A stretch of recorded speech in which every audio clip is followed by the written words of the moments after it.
Olá, olá! Estamos aqui hoje, terça-feira, mais um episódio do Livro Aberto, A Felicidade entre Linhas e Encontros.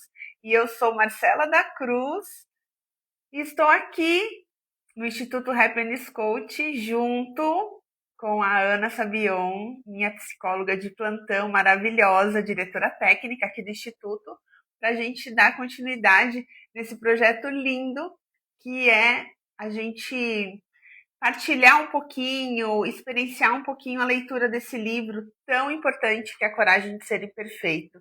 A gente já está cotando qual será o segundo livro, mas por enquanto eu tô com uma séria suspeita de vai ser aquele do As Mulheres que Correm com os Lobos, mas ainda não é certo. A gente vai fazer uma enquete.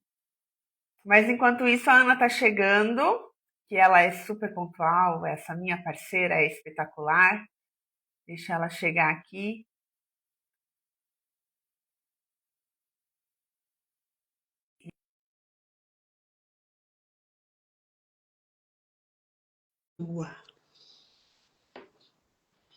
Com filtro, claro, porque eu mereço também.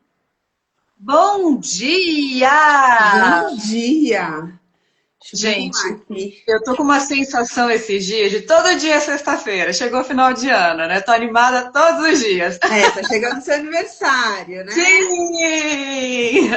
Aniversário é tudo de bom, né? Ai, eu amo também. Encerrando um Aniversário. ciclo maravilhoso, cheio de transformação, de Tá me aprendizado. vendo? Eu tô! Ai, está muito Tá melhor nessa lindona! parada. Ai, muito obrigada. É claro que tem um filtro, né? Porque a gente precisa de um Ah, filtro mas é pra dar uma também. corzinha, só pra realçar, né, a beleza natural, né? Não é? Porque o filtro é importante, com Com certeza. certeza. Ai, que bom que você chegou. A gente já tá.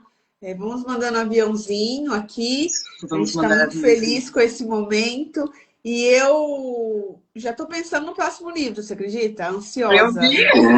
Ansiosa, já tá pensando já no próximo livro, porque eu acho que é um grande é uma grande possibilidade a gente fazer aquele que você tinha falado mesmo, né? Sim.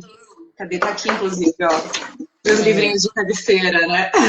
então, eu Esse acho que livro esse aqui, sem, poderia olha, ser o próximo livro, realmente. para nós mulheres, ele realmente é necessário quando a gente, ao que toca ao amadurecimento da nossa psique. Isso aqui é maravilhoso. Porque a gente não aprende nada disso, a gente aprende a se esconder, a gente aprende que o nosso poder é perigoso, quando na verdade Ah, ele é verdade. exatamente o que faz a nossa, não só a nossa vida, mas a sociedade, de modo geral, funcionar. E a gente está totalmente desconectada disso, porque a gente vive numa sociedade marciana, em que se leva em consideração apenas a força física e a força também no trabalho e etc., quando na verdade a gente precisa dessa força interna, dessa força emocional. E, nossa, é um livro extremamente importante, é fantástico. A Gabi, inclusive, que está aqui com a gente normalmente, agora ela não chegou ainda, mas daqui a pouco ela chega. Ela está fazendo um clube do livro também, desse livro na página dela, então quem tiver interesse em começar a acompanhar já, eu não lembro que dia que é, mas ela faz à noite. Só que de qualquer forma, a gente vai fazer também, porque precisa, precisa, Quanto precisa. mais Então, pessoas puderem, né, estar sim. fazendo esse movimento, eu tenho colocado alguns índices que são muito alarmantes, gente, com relação à leitura. Uhum. Então, a gente precisa incentivar os nossos filhos, o nosso convívio, as pessoas que a gente convive, seja no trabalho, seja na comunidade religiosa, seja o ambiente que for, de familiar, porque se tem alguma coisa que possa fazer diferença no mundo, é o estudo, é a leitura, Com é o certeza. conhecimento, é o filos, né, que é da filosofia. A gente precisa enxergar essa realidade como sendo uma realidade verdadeira. Então, se todo mundo puder fazer um clube de leitura, vai ser muito bom, né? Transformar esse movimento em abundante. Então, quanto mais pessoas fizerem, é melhor. E não importa que é o mesmo livro, porque cada pessoa que vai ler um livro vai partilhar uma história, vai ter um Sim. movimento, né? E isso é muito especial.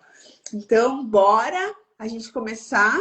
Quem estiver acompanhando a gente, participando aqui, vai mandando aviãozinho. Nós vamos mandar alguns também, porque quanto mais pessoas estiverem aqui com a gente no ao vivo, é melhor. Fica gravado todo o nosso movimento sempre, para que as pessoas possam acessar em outros horários. Mas para quem puder estar com a gente ao vivo, a gente acaba respondendo pergunta, a gente acaba Uhum. compartilhando, tirando dúvidas. Então aproveita esse momento, porque o nosso tempo é o mais valoroso, é o que mais custa dinheiro, se a gente for parar para pensar. Então, Sim. estar aqui com a gente, aproveitando a gente nesse momento, é muito importante. A gente vai ficar em mais ou menos uma hora, tendo duas mentoras fantásticas, todo o conhecimento, toda a história que a Ana tem de vida, todo o conhecimento que eu tenho de vida, a experiência que eu tenho profissional, todo o trabalho, né? Todas as escolhas, todas as decisões que nós tivemos, todas as inclinações que a gente teve também para dizer não e para passar por Sim. situações, tudo isso é muita experiência de vida que pode estar ajudando você, pode estar ajudando um amigo seu, pode estar ajudando uma amiga. Então, aproveita esse momento, vem com a gente no ao vivo. Quem não pode vir no ao vivo, deixa para a gente mensagem no direct. Ou também procura a gente pelos nossos WhatsApps, a gente tem os canais bem liberados aí nas nossas páginas para que vocês possam realmente acessar outras percepções, visões diferentes do que vocês estão vivendo. Tem Com muitas certeza. pessoas que estão paralisadas, que ficam naquele ciclo do medo, da vergonha, do não consigo fazer, porque não tem nem com quem conversar, não tem nem com quem falar e pedir uma opinião e uma orientação, porque às vezes ela está em volta de pessoas que só criticam, que só É. julgam, que só colocam ela para baixo. Então, gente, aproveita, porque esse momento aqui é muito precioso, é muito precioso. Ai, que Tô delícia! inspirada hoje eu tô inspirada. Sempre está, Marcela, sempre muita contribuição para gente, né? É muito bom estar aqui mais um dia. Bom, hoje a gente finalmente vai começar o capítulo 4. Finalmente. Gente, a gente está só na página 86. Esse livro é muita coisa mesmo. Mas bora lá, vamos lá. E é engraçado, Ana, porque eu tive algumas pessoas que falaram comigo no direct que já tentaram ler esse livro e não conseguiram, pelo momento que elas estavam passando, por N motivos. E aí elas viram a gente falando e falaram: Nossa, eu tenho esse livro, vou pegar ele de novo para ler, porque realmente tem coisas muito importantes aí. Então, Uhum. às vezes, a gente foi ler um livro no momento que a gente não estava bem para aquilo. A gente não estava querendo encarar aquela realidade, né? Aquilo que estava acontecendo. E talvez esse seja o momento. Talvez não seja você lendo na sua casa aí, paradinha, quietinha. Talvez seja você estando aqui com a gente nesse movimento e lendo com a gente aqui. Quem sabe? E é importante reforçar, porque ontem falaram assim para mim: tem muita coisa que você fala ali na live que você não faz. Falei, pois é, mas é uma coisa que eu falo aqui o tempo todo.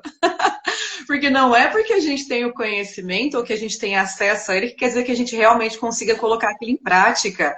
É um processo, a gente passa a vida toda revisitando as coisas. E é muito legal falar sobre isso, para que a gente desmistifique essa questão do ai, porque eu tenho conhecimento, então eu tenho que ser perfeita, eu estou lendo o livro, então eu tenho que fazer tudo exatamente como está ali. Não é isso, é um desenvolvimento diário, é uma situação, como eu até falo aqui, né? Porque já faz muito tempo que esse livro faz parte da minha vida e toda vez que eu leio ele, é uma coisa nova que eu percebo, é uma situação nova que eu percebo.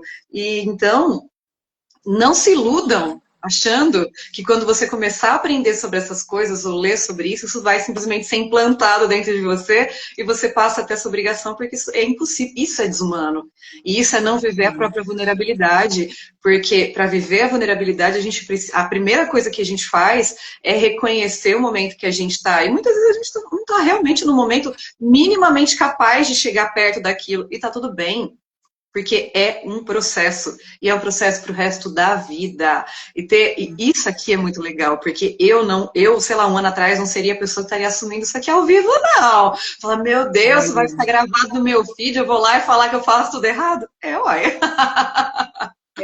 É se expor mesmo, né, na Sim, vulnerabilidade, né? E isso é uma quebra de padrão. Isso é com muito bom, certeza. né? É difícil, dói, mas é uma quebra de padrão. E a gente percebe que muitas pessoas, e nós também, a gente precisa se colocar nesse lugar. Às vezes a gente está ali naquele movimento por padrões e o que a gente está ganhando com isso? Né? A gente está Exatamente. ganhando o quê? A gente está ganhando um conforto de um desconforto, a gente está ganhando uma situação que é já conhecida, e então vamos ficar por aqui mesmo que eu já conheço, né? Para onde eu estou indo? Então, bora, que esse capítulo é fantástico e a gente tem muita coisa ainda Bora. para falar hoje.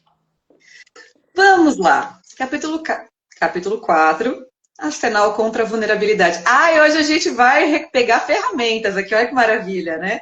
Uau! Quer tenhamos 14 ou 44 anos, nossa armadura e nossas máscaras são individualizadas e exclusivas, assim como a vulnerabilidade, o desconforto e as dores que tentamos minimizar. Por isso, fiquei surpresa ao descobrir que todos nós temos um pequeno arsenal de mecanismos de proteção em comum. Na verdade, a gente vai reconhecer, né? Nossa armadura pode ter sido feita sob medida, mas algumas partes dela são permutáveis. Ao abrirmos algumas frestas da armadura, podemos expor à luz do dia elementos mais ou menos universais de proteção contra a vulnerabilidade. No meu trabalho, máscaras e armaduras são as metáforas perfeitas para as ferramentas que usamos no intuito de nos protegermos do incômodo da vulnerabilidade. Com as máscaras, nos sentimos mais seguros, mesmo quando elas nos sufocam. Com as armaduras, nos sentimos mais fortes, mesmo quando ficamos cansados de carregar tanto peso nas costas. A ironia é que, quando deparamos com alguém que está escondido ou protegido por máscaras e armaduras, nos sentimos frustrados e rejeitados. Eis o paradoxo. Vulnerabilidade é a última coisa que quero sentir em mim, mas a primeira que procuro no outro. Se eu estivesse dirigindo uma peça sobre o arsenal contra a vulnerabilidade, o cenário seria um refeitório de colégio e os personagens seriam os nossos eus de 11, 12 e 13 anos. Escolhi essa faixa etária porque pode ser difícil identificar a armadura nos adultos. Uma vez que vestimos por muito tempo, ela se molda às nossas feições e acaba ficando indetectável, como uma segunda pele. Com as máscaras acontece o mesmo. Entrevistei centenas de participantes que compartilhavam do mesmo medo. Não posso tirar a máscara agora. Ninguém sabe como sou realmente. Nem meu cônjuge, nem meus filhos, nem meus amigos. Eles nunca estiveram com o meu eu verdadeiro. Para dizer a verdade, nem eu mesmo tenho certeza de quem eu sou por baixo disso tudo. Ai, isso é muito real. Gente, como isso é real? Como as pessoas não conhecem a sua identidade. Sim. Como a gente, quando a gente para analisar, a gente percebe que a gente é o que os nossos pais quiseram que a gente fosse, ou a gente é exatamente o contrário do que os nossos pais quiseram, exatamente para poder rebelde, para poder contrariar os pais. E aí a gente cai na real de que, na verdade, a gente não sabe nem do que a gente gosta, porque a Uhum. gente nem experimenta outras situações. Isso é muito, muito real, muito real. Eu lembro quando eu era nova, nessa idade provavelmente, um pouco mais velha talvez, que eu escutava as pessoas falarem assim, ah, então, porque isso tem que ser assim, assim, assim, ou tal coisa tem que ser de tal forma. Eu assumia para mim, então a partir desse momento eu sou dessa forma. E aí eu começava a falar, mesmo sabendo que eu não era aquilo. Ah, você fazia. Aham, sim, eu verbalizava como se eu fosse, mesmo sentindo isso de uma forma muito diferente. E é muito legal lembrar disso agora, porque assim, não é uma coisa que você tem na tua percepção diariamente, mas essa fala, essa sua fala, na verdade, me remeteu a isso. Como era claro naquela época para mim do, ah, eu tenho que ser isso, então a partir de agora eu sou isso, que são as máscaras, né? E aí a gente vai assumindo esses comportamentos, passa a desenvolver esses comportamentos até de uma forma falsa, né, de uma forma superficial, porque entendeu que tem que ser daquela forma, não porque realmente é, ou porque aquilo realmente faz sentido. E quem são? Quem eram as pessoas para mim, né, que traziam essa referência? Os meus pais, meu irmão, meus melhores amigos, as pessoas mais próximas, mais importantes ali. Então, eu estou até trazendo esse exemplo para que a gente comece a observar quem foram as pessoas que ditaram quem a gente realmente era. Eu lembro que a minha mãe falava muito alguma coisa quando eu era criança, você é muito brava. Eu não era brava quando eu era criança. Eu não era brava. Olha Mas isso. eu me tornei uma pessoa muito brava. Então, assim, são várias coisinhas aí que a gente vai pegando e vai assumindo como aquilo que a gente é, quando na verdade a gente não é. Quando E na que a gente verdade aquilo não faz o precisa menor sentido. precisa analisar, né? Muitas coisas que eu fiz exatamente para contrariar. Teve algumas situações que eu fiz para contrariar, principalmente minha mãe. Então, eu fui essa adolescente que contrariava, mas também não era tão rebelde assim, mas era, principalmente na fala e na expressão. Uhum, E eu não me importava com o que os outros queriam. Tanto que eu era tida como a sem educação, a uhum, intrometida, a inconveniente, a chata, porque eu não estava nem aí se as pessoas achavam que eu estava falando alto, se eu não estava falando alto, se era o momento de eu falar ou não era o momento de eu falar. O que é hoje, hoje eu acho que é até um pouco de imperativo demais. Eu era muito imperativa. Eu não tinha uhum. o TOD, mas eu era bastante imperativa. Então, eu nunca tive dificuldade com a autoridade, mas eu sempre fui muito autêntica. E aí, essa é uma questão que também precisa ser avaliada, porque até que ponto o seu ser autêntico, você não está sendo birrenta, você não está sendo infantil Exatamente, demais. Então, exatamente. olha o quanto que a gente precisa olhar para isso, que no meu caso, eu era infantil, eu Uhum, era birrenta, eu era a que queria chamar atenção de qualquer jeito. Por quê? Porque eu queria falar, eu queria ser ouvida, eu queria ser vista, e eu não tinha válvula de escape para isso. Eu tinha que ter feito teatro, eu tinha que ter feito música, eu tinha que ter ido para alguns lugares que eu não fui, que eu não tinha nem condições financeiras, nem meus pais tinham educação e nem poderiam ir para esse caminho. E eu não fui para esse caminho. Mas a verdade é que eu tinha muita coisa para dar. E eu não podia ficar ali só com aquele horário de escola, aquela forma. Eu tinha que ter sido direcionada para outras coisas, né? sim. E não fui. Então, o que eu fazia? Chamava atenção. O que eu queria? Toda hora olhar, que as pessoas olhassem para mim, né? Eu tinha que ficar num palco para todo mundo olhar para mim, na verdade, né? Só que hoje eu tenho consciência disso. Então, observem isso também, pessoal. Que às vezes o que está acontecendo ali com a sua criança, com o seu adolescente que está dentro da sua casa, falando isso para mães e para pais, principalmente, é que às vezes eles não estão sendo direcionados para a potencialidade deles, para Sim. o propósito deles, né? Para o que eles vieram para o mundo fazer. E hoje eu aprendi uma coisa, gente, que eu preciso falar. Depois a gente pode falar sobre isso melhor, mas aproveitando essa parte do propósito, a gente tem dois propósitos. A gente tem um propósito interno, que é o nosso sonho, a nossa meta, aquilo que a gente quer alcançar, e a gente tem um propósito externo, que é a transformação que a gente veio trazer para o mundo. Então, olhem para isso, olhem para quem vocês são realmente de forma autêntica, e se o que vocês estavam sendo até hoje não era só birra, manha, infantilidade, e se vocês estão realmente cumprindo o propósito interno e o propósito externo da vida de vocês. Ó, É uma isso é coisa um que eu forte. sempre falo: a autenticidade não é baseada em dor. E rebeldia é. Rebeldia é baseada em alguém que não foi visto, não foi ouvido, não pôde se expressar, não pôde ser quem realmente era. E assim, eu não falo de rebeldia no sentido da pessoa que vai contra alguma coisa porque, tipo, quer mudar alguma coisa que é injusta. Não é nesse sentido. É no sentido de ser contra tudo. A pessoa rejeita tudo, a pessoa rejeita a vida, rejeita quem ela é, rejeita as pessoas. Isso é baseado em dor. Tudo que é baseado em dor não é autenticidade, é dor, é só dor. Então, é Só extremamente dor. importante a gente entender essa diferença. Até aproveitando teu gancho, nesse sentido, quer que as crianças sejam autênticas, permita que elas expressem o que elas estão sentindo. Raiva, tristeza, choro, birra também, porque a birra é uma parte ali do desenvolvimento da Sim, criança. sim. Mas não Criança dá quando é para birra ser se uma bloqueia. eterna birra, né? Não É, dá exato, para mas ser. é por isso. Não expressa quando é criança, fica preso lá na vida adulta. Na vida adulta, É, se comportando exatamente como aquela criança de 5 anos que não pode se jogar no chão no corredor do mercado. entende? Nesse ponto, eu passei pela minha filha que se jogou no corredor do mercado.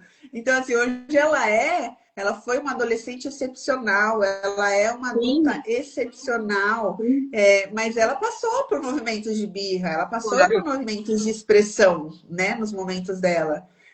Então, olhar para isso, pessoal, ó, senão a gente não sai daqui Extremamente hoje, mas importante. muito Isso pode até importante. dar um corte, porque esse assunto é muito bom, Pode, esse assunto é muito necessário. Mas muito. bora, vamos continuar. Maravilhoso. Ai, que assunto gostoso, né, gente? Podia falar disso aqui o dia inteiro, pro resto da vida. Não é? É muito bom, muito bom. Os pré-adolescentes e adolescentes, no entanto, são muito diferentes. É no ensino fundamental que a maioria de nós começa a tentar novas e diferentes formas de proteção. Nessa tenridade, a armadura ainda é estranha e desconfortável. As crianças são desajeitadas em seus esforços para esconder o medo e a dúvida, o que torna mais fácil para os observadores enxergar quais armaduras elas estão usando e por quê. E dependendo do nível de vergonha e medo, a maioria das crianças ainda tem que ser convencida de que o peso da armadura ou a natureza sufocante da máscara são dignos desse esforço. Elas vestem e tiram as personas e proteções sem hesitação. E às vezes, na mesma sequência de frases, eu não me importo com o que aquelas pessoas pensam, elas são idiotas. Essa festa é idiota. Você pode ligar para a mãe das minhas amigas e descobrir que roupas elas vão vestir? Tomara que me convidem para a festa. Falando por experiência própria, o mais difícil de criar uma filha no ensino médio é ter que ficar cara a cara com a estudante desajeitada e de mãos suadas de nervosismo que ainda mora dentro de mim. Meu instinto na época era abaixar a cabeça e correr, e ainda sinto esse impulso palpitando em mim quando Ellen está passando por alguma dificuldade. Ah, isso aqui, gente, quem é mãe? A minha filha chegou numa fase em que ela questiona absolutamente tudo. Tudo, tudo tem que ter um porquê, um pra quê, um como, eu quero entender, me explica, e assim, eu era exatamente essa criança. E é tão difícil lidar com isso, porque eu fui muito tolhida, exatamente porque, pô, adulto não tem tempo para ficar respondendo pergunta de criança. Só que, assim, a gente, por mais que se esforce para lidar com isso de uma forma, para criar autonomia, tem momentos que você só quer que a criança fique quieta. Mas por É quê? real. A questão não é o movimento, a questão é o incômodo, porque o incômodo vai direto à nossa dor. Então, a maternidade e a paternidade é muito desafiadora exatamente porque coloca a gente em xeque o tempo todo com a criança que a gente foi. Isso aqui eu vou repetir toda a live, tá, gente? Eu vou repetir toda a live porque você quer. No budismo tem uma frase que diz assim: você quer mestres? Se case. Você quer um super mestre? Tenha filhos. Porque é exatamente isso. O teu cônjuge vai tocar feridas, mas num nível. Agora, teus filhos vão te virar do avesso. Vai falar: você vai olhar para isso aqui sim. Você não tem escolha. Aí você culpa a criança por um negócio que você foi culpado também. Mas é um mapa, né? É um mapa completinho. Ó. Você quer saber onde estão tuas dores? Como é que você se sente em relação aos teus filhos, né? É sensacional. A Sara é igualzinha a mim, gente. Igualzinha, igualzinha. E é lindo, mas é muito desafiador. É É muito, muito. é muito desafiador. Mas é uma experiência que precisa ser vivida, né? Com Para poder ser certeza, quebrada, né? com Então, certeza. assim, o que acontece nesse movimento, gente, quando vocês se encontram com esse desafio, é buscar quem já passou por esse desafio, quem já Hum, esteve lá e pode te orientar para abreviar esse sofrimento.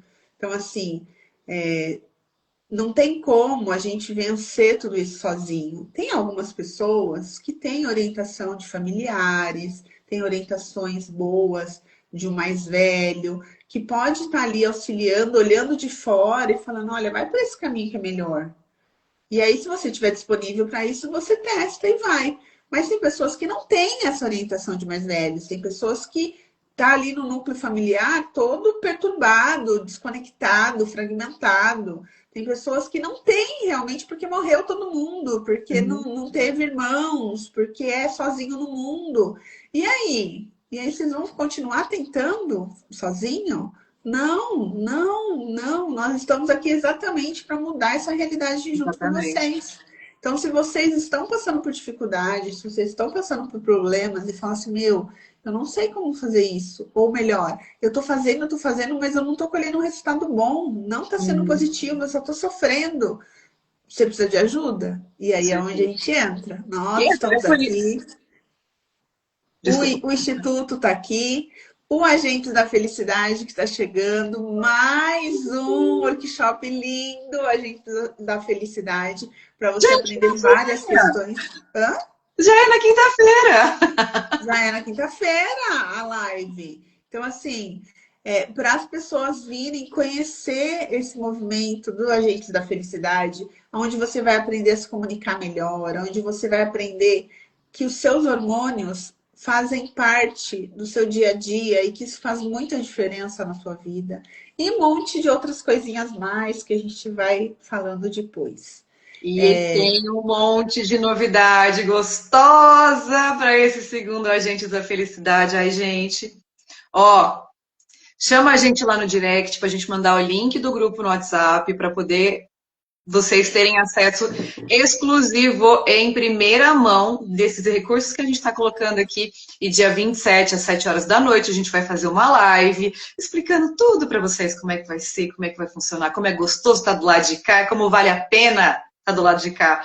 Estar juntinho aqui com a gente. E assim, gente, o Agência da Felicidade, ele é um grupo com um baita de um acompanhamento, com um monte de informação. A gente está juntinho ali o tempo todo. E assim, é um acesso tão privilegiado e tão fácil a gente, que assim, de verdade, eu não sei nem por que vocês não perguntaram ainda isso antes, né? Por Vocês que não que têm não existiu noção. antes o Agentes da Né, Felicidade, né? exatamente. Tipo, olha, é fora de base, de tão bom que é aquilo, gente, pelo amor de Deus. Ai, eu amo, eu amo. Eu sou Bora, suspeita, né? bora. Agora, bora continuar. Falando por experiência. Opa, já passei aqui. Quer tenhamos 14 ou 44 anos, nossa armadura e nossas máscaras são individualizadas e exclusivas. Assim como a vulnerabilidade, o desconforto e as dores que tentamos minimizar, por isso fiquei surpresa ao descobrir que todos nós temos um pequeno arsenal de mecanismos de proteção em comum. Nossa armadura pode ter sido feita sob medida, mas algumas partes dela são permutáveis. Ao abrirmos algumas frestas da armadura, podemos expor à luz do dia elementos mais ou menos universais de proteção contra a vulnerabilidade. Quando esses mecanismos compartilhados começaram a emergir na coleta de dados, meu primeiro instinto foi classificar o comportamento e enxergar as pessoas à minha volta como estereótipos. Ela com certeza usa essa máscara. Meu vizinho veste direto essa armadura. É da natureza humana querer categorizar e simplificar, mas isso nos afasta da verdade. Nenhum de nós utiliza apenas uma dessas defesas universais. A maioria será capaz de se relacionar com quase todas elas, dependendo das diferentes situações que se atravessa. Minha esperança é que uma espiada nesse arsenal nos ajude a olhar para dentro de nós mesmos. De que forma nos protegemos da vida? Quando e como começamos a usar esses mecanismos de defesa?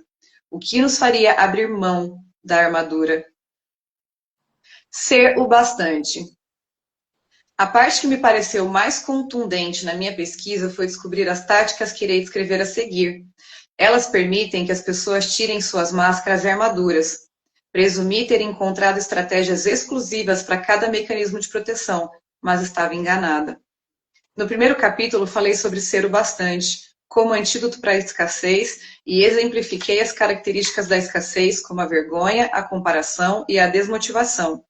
Portanto, parece que acreditar que somos bons o bastante é o caminho para fora da armadura. Ele nos autoriza a tirar a máscara. Com este senso de ser bom o bastante, vem a aceitação do próprio valor, dos limites e do envolvimento com a vida.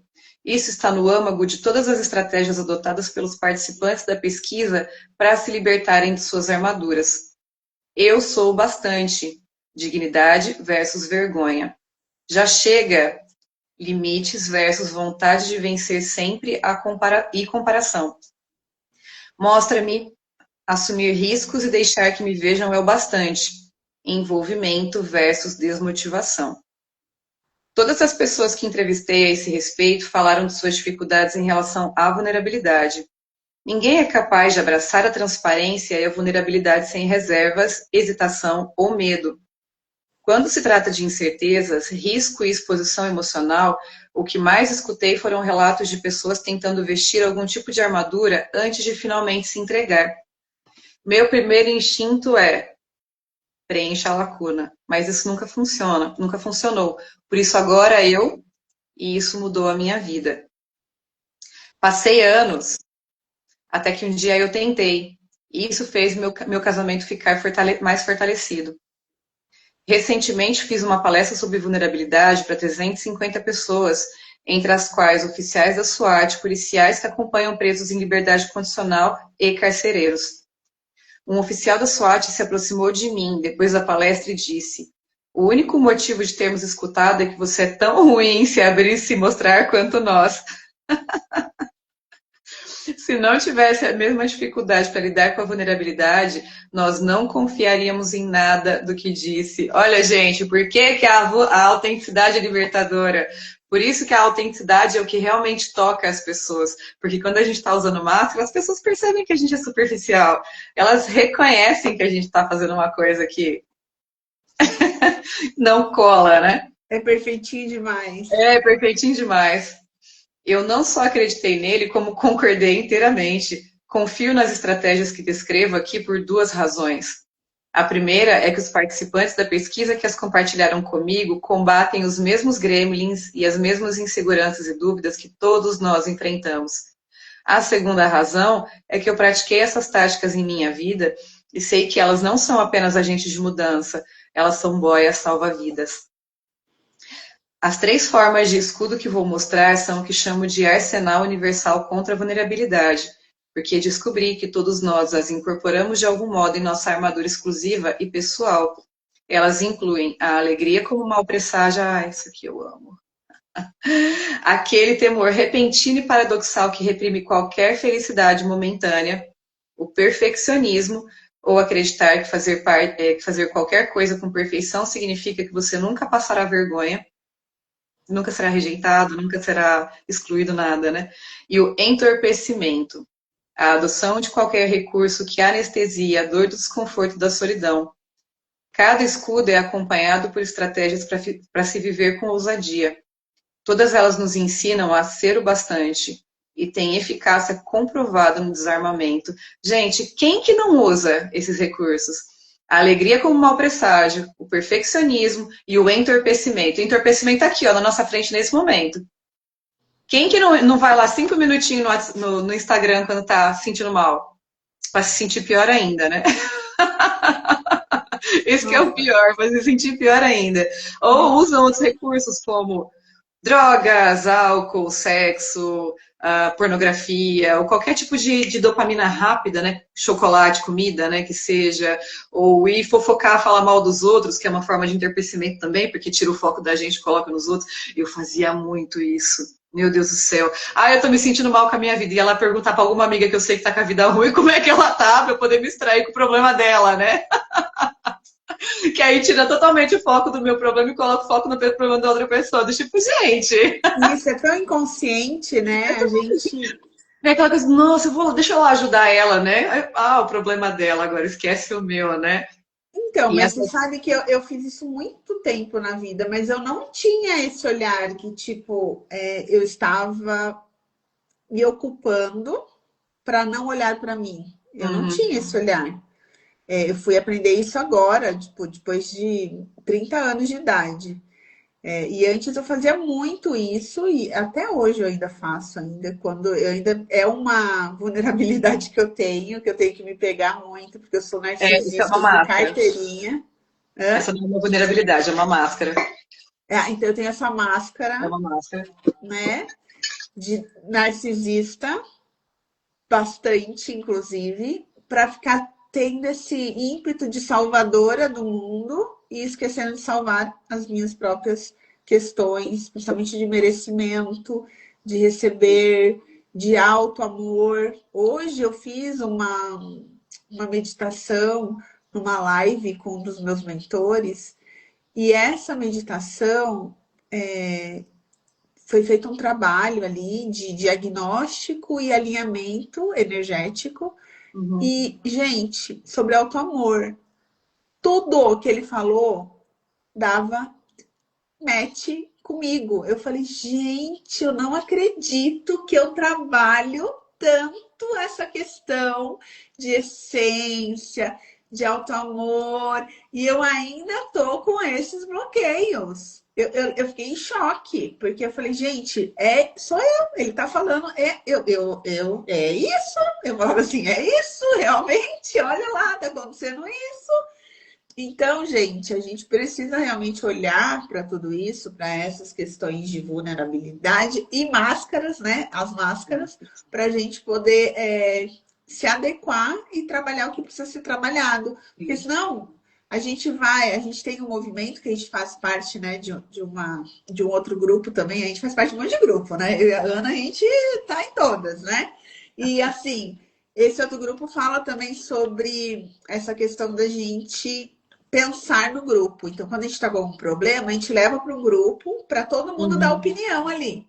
Só que, às vezes, a gente não quer expor. Às vezes, a gente está com vergonha do que a gente Uhum. precisa colocar lá. E aí, a gente vai pegar uma das pessoas para poder fazer o tal do pense comigo. E aí, a gente vai pegar quem? Geralmente, inconscientemente, porque não é consciente, gente. Inconscientemente, a gente vai atrair uma pessoa Que que julga. vai pensar exatamente o que a gente não é para a gente fazer. O que a gente vai, ou a gente vai travar por resistência, ou a gente vai travar por negação, ou a gente vai travar por medo. Então, cuidado, gente. Se a gente não está se expondo, a gente não está colocando as questões para ouvir opiniões, para a gente poder decidir qual o caminho que a gente está seguindo, Uhum. tem alguma coisa errada, tem alguma coisa errada, então preste atenção nisso. E eu quero fazer uma proposta, Ana. Como a gente tem bastante coisa para falar, eu queria que a gente fizesse um exercício, essa da frase, para a gente preencher as duas, para a Uhum. gente falar dois exemplos e a gente falar um pouquinho mais sobre esses três escudos sem a gente entrar no que a Brené Sim, explica. sim. Porque senão é um assunto muito interessante, eu acho que cabe, inclusive, para que todo mundo ouça e assista essa live de hoje, venha com a gente para a próxima live, terça-feira que vem, para estudar com a gente realmente esses três escudos e Ixi, aprender as três ferramentas. O que se você cada acha? um dos escudos a gente conseguir falar em uma live, a gente está no lucro, porque tem muita coisa para falar sobre todos eles, né? E É, assim, é muito interessante, porque a gente realmente não vai aprofundar nisso hoje, mas percebam que a questão é universal. Então, não é que é uma situação que a gente faz porque a gente não sabe lidar com as coisas. É justamente o oposto. A questão é que a gente aprendeu a lidar com as coisas com outras pessoas, com a sociedade, com a família, com a escola, com tudo, dessa forma. Então foi sim. isso que a gente viu que tinha que ser feito, e aí a gente chega na vida adulta e vem com essa sensação, tá vendo como eu não sou o suficiente? Ah lá, eu faço tudo errado. E não tem nada a ver. Não tem nada a ver. Você não faz o suficiente, você faz dessa forma exatamente porque você foi educado para. E até uma coisa que a gente sempre conversa dentro do Instituto, né, dessa questão da importância da educação emocional para as crianças, para os adolescentes, para as famílias de um modo geral, que inclusive está nos planos aí, de levar esse negócio para todo lugar. Então, é muito importante que a gente não se julgue nesse processo. Eu vou até comentar sobre essa situação que aconteceu recentemente na minha vida, que foi uma coisa, uma virada de chave muito grande para mim. Porque eu faço terapia desde que eu me conheço por gente. Eu sou envolvida com autoconhecimento porque isso sempre me chamou muito. Então, desde os 16 eu faço terapia, mas desde que eu sou muito novinha eu observo as pessoas desse lugar, de realmente observar, de realmente olhar por trás da coisa toda. Então, são 15 anos de formação, de estudando diretamente, mas a vida inteira eu estudei isso. Desde o ensino médio, ela falava, nossa, um livro de psicologia, oba, me dá que eu quero, eu vou ler esse negócio. Ah, um livro de filosofia, me dá, vai explicar o ser humano. E tanto que eu estava conversando esse final de semana sobre a série Tremembé. Gente, eu sou apaixonada por esse tipo de conteúdo porque eu gosto de entender o porquê que a pessoa fez o que ela fez. Ah, mas nossa, é um universo ali, não dá para saber o porquê ela fez, porque tem muitas nuances. Mas a história é sensacional, eu adoro. Mas enfim. Então, Ixi, onde que eu ia chegar com tudo isso que eu... Ah, tá, voltei, lembrei. Recentemente, eu fui me dar conta de uma situação que eu vivia com a minha mãe, porque eu culpei a minha mãe a vida inteira por coisas que ela fez comigo, só que eu percebia, mas eu não assumia que eu fazia isso porque eu me sentia culpada pra caramba. Aí eu falava, mas não faz sentido. Quando eu me dei conta disso, eu falei, gente, mas isso não faz sentido, eu me sentir culpada por uma coisa de quando eu era criança. Mas você sente, criatura, vai lá e lida com isso. E caramba, como assim que eu falo isso todo santo dia para todo mundo que está na minha frente e eu mesma não estava percebendo que eu fazia isso. Aí, gente, eu fui lá e conversei com a minha mãe. Eu expliquei toda a situação para ela. Sabe o que aconteceu comigo? Parece que eu nasci de novo. E eu percebo isso, hein? Eu sei! Vídeos, as coisas, muitas coisas acontecendo aí. Todo mundo em volta de mim tá percebendo que eu tô mais leve, que eu tô mais aberta, que eu tô interagindo mais com as pessoas, que eu tô lidando com as coisas de uma forma completamente diferente, porque eu saí da resistência, eu saí da rejeição. Então vocês entendem como que um pensamento que tá ali, ó, o tempo todo na tua cabeça e você não assume nem para você mesmo faz uma diferença enorme na nossa vida? E aí é o ponto em que a gente realmente precisa de uma pessoa dando a mãozinha pra gente, falando, olha, vamos olhar isso aqui? Mas você já olhou isso aqui? Vamos olhar de novo? Porque a gente resiste mesmo. Gente, eu tô falando de uma pessoa de vai fazer 38 anos aqui uns dias. Quantos dias? 30, dia 18. 38 anos olhando para minha vida sentindo culpa de uma coisa que não tinha como ser minha culpa, mas que eu entendia dessa forma. E vivendo a partir disso. E você sabe quantas coisas a gente não faz por culpa? Quantas coisas a gente não vive, quantas coisas a gente não se permite, quantas coisas a gente realmente nega pra gente mesmo, de coisas que poderiam ter sido muito boas, e você fala, não, eu não mereço, que eu sou culpada. Só que não é uma relação direta, tá, gente? Por isso que é tão importante estar com um profissional. Porque você fala, não, mas eu sou uma pessoa boa, você se esforça pra ser uma pessoa boa, e quando você constrói o negócio, você vai lá e fala, ai, tá bom, agora eu vou destruir. Eu fiz isso a minha vida inteira. A vida inteira. Eu construí literalmente um castelinho na areia. Na areia não, às vezes eu fazia no concreto mesmo, mas falava, tá muito bom, vai lá, destrói, pega a marreta e vai lá, destrói tudo agora. Que gostoso! Então, por isso que é muito importante, não só que a gente estude, mas que a gente estude de novo, e de novo, e de novo, e de novo, e de novo, porque as coisas não vão se apresentar para você na primeira vez que você lê. As coisas, você não vai ter condição de realmente, não só entender, mas às vezes de se apropriar mesmo do movimento que precisa ser feito ali. Ah, então você está dizendo para mim que eu tenho que perceber o negócio, ir lá e resolver e tudo. Ah, mas você está dizendo então que eu tenho que perceber e só isso vai ser o suficiente? Não. Não. Muitas vezes não é assim que funciona. Não, na verdade é bem ruim. Quando você percebe e você não age, normalmente o universo, as coisas, né, que estão ao seu redor, as pessoas, os fatos, tudo que acontece ao seu redor deixa de ser um acaso para ser algo relacionado àquilo que você percebeu e que não fez nada. Então precisa muito olhar para isso. Principalmente porque quando a gente quer alguma coisa da vida, e aí a gente está atrás daquela coisa, e tem uma situação que impede a gente de chegar lá, se você percebeu ali, fala, vai espremer cada vez mais, porque a vida está te mostrando, fala, querido, mas você não quer chegar lá? Então você tem que olhar para isso aqui. Você tem que resolver isso aqui, senão você não chega. E aí vai espremendo, vai espremendo, vai espremendo. Até que uma hora você termina doente, termina com, tipo, falido, com qualquer situação que para realmente te colocar diante disso. Mas fala, nossa, mas eu não entendo. É para isso que a gente está aqui. Exatamente. É para isso que a gente tem grupo, é para isso que a gente faz terapia, é para isso que a gente faz o Agentes da Felicidade, é por isso que tem processo de coaching, processo terapêutico, tem livro, tem live, tem estudo, tem tudo. E é por isso que a gente vem aqui assim, energética, se precisar. E é por isso que a gente vem aqui com essa cara de pau e falar, tá vendo? Ó, fiz esse monte de coisa errada a vida inteira, tá vendo? Presta atenção no que você tá fazendo, não precisa perder tanto tempo quanto eu. É muito louco isso, né? Porque a gente... isso que tudo que você está falando é baseado numa crença. É baseado na crença do esforço, na crença do não merecimento. Totalmente. Quando a gente tem essa criação voltado para não mereço tanto, tudo para a gente é difícil. Tudo para a gente é com muito esforço. Tudo para a gente tem que suar para conseguir. Por que pessoas que têm essa dificuldade tem essas questões com peso? Pode olhar. ou magro demais, ou acima do peso. Não tem aquele corpo que sempre quis. Por quê? Porque tem a dificuldade de merecimento. Então, assim, eu e a Ana, a gente é dois extremos com relação a isso. Porque eu tenho dificuldade, hoje não mais, tá? Hoje não mais, porque eu já quebrei essas crenças. E hoje eu como até o meu pão, e estou emagrecendo comendo o meu pão. Então, assim, é toda a questão também de você saber trabalhar, tá? Mas se você não consegue trabalhar suas crenças mentais, você precisa fazer a dieta, que é o caso do meu marido. O Regis não está comendo glúten há 300 dias. Ele não come glúten, ele não come açúcar e ele não está bebendo álcool. Já está indo para 300 dias que ele está fazendo isso. Sem álcool, sem glúten e sem açúcar. É uma outra pessoa. Ele está com todas as células dele praticamente novas. Sim. Sem esses alimentos.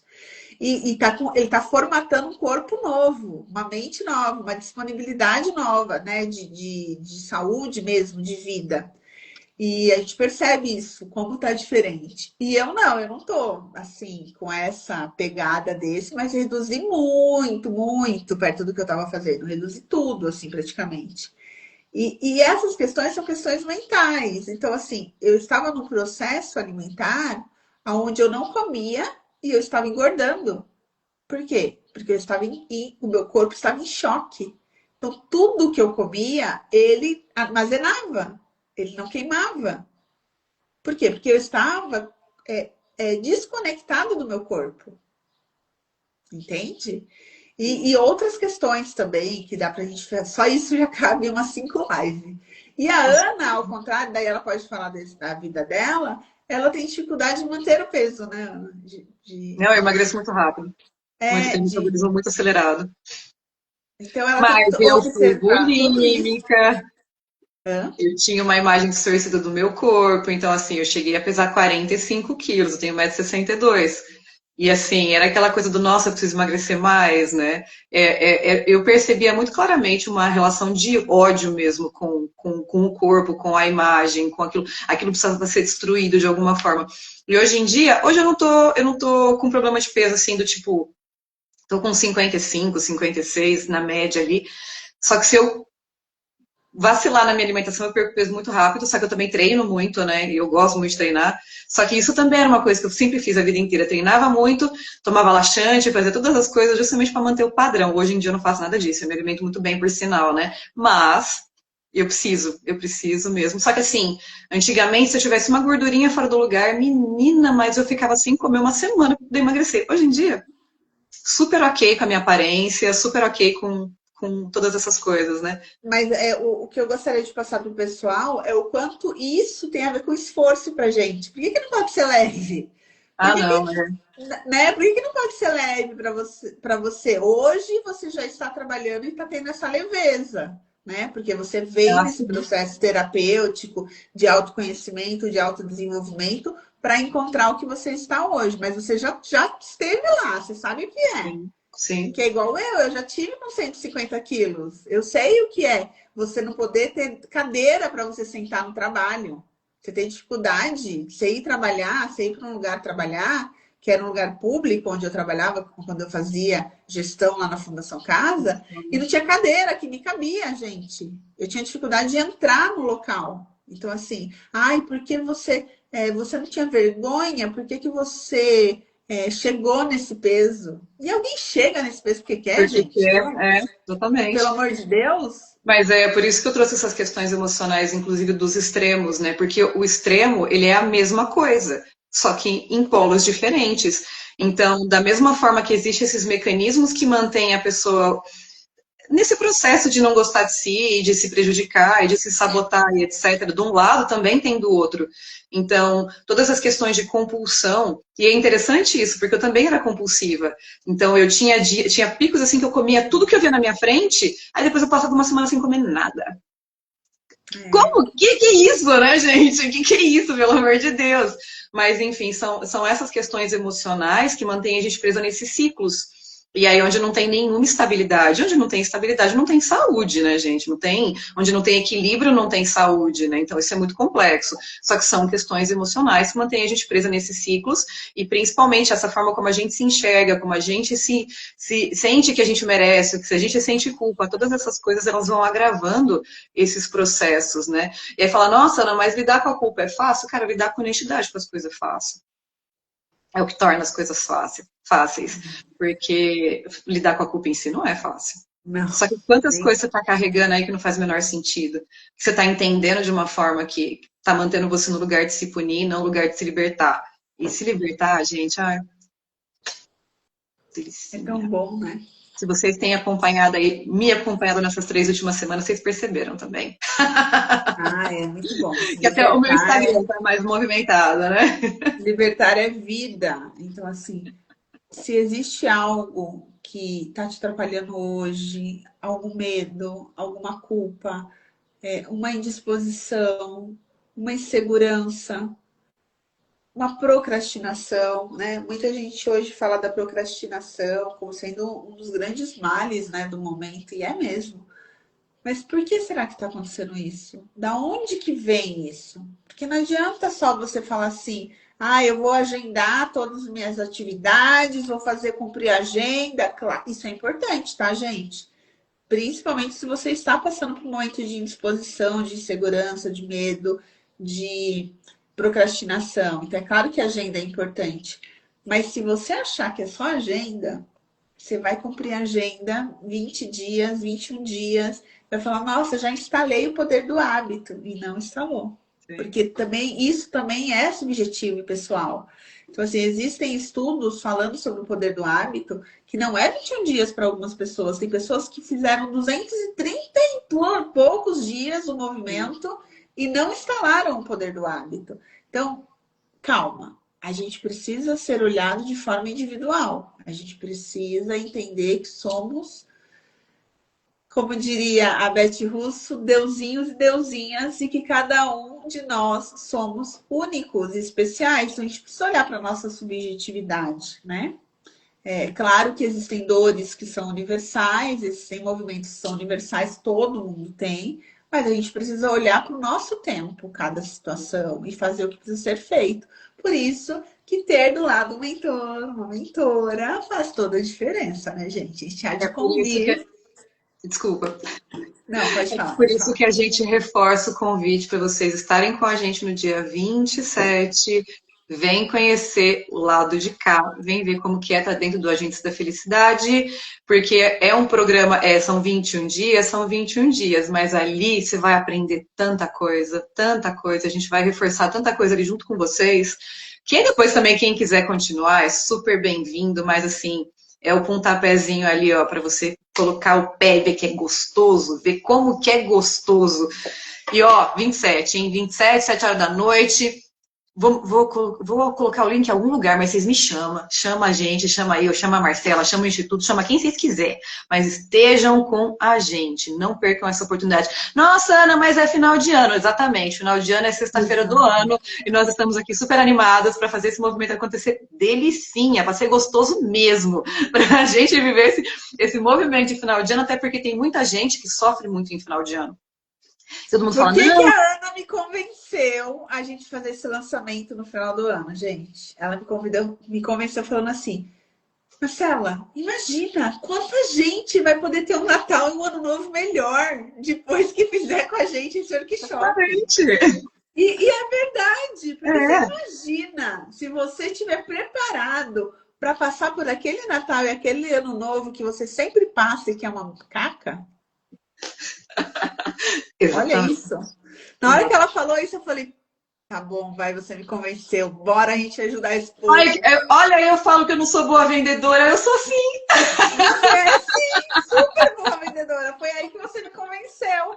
Nessa hora que você falou, eu falei, tá certo. Realmente a gente vai transformar muitas vidas, muitas casas, muitas famílias, muitas organizações que fazem eventos no final de ano e que só falam que foi uma merda, que foi horrível, porque teve problema. O que eu já ouvi de gente reclamando de festa de final de ano, de amigos secretos de final de ano, de movimentos em casa de família, de Natal que não queriam estar, estavam, e ao invés de procurarem uma coisa para eles, com esse workshop, gente, esse Natal, esse ano novo será diferente.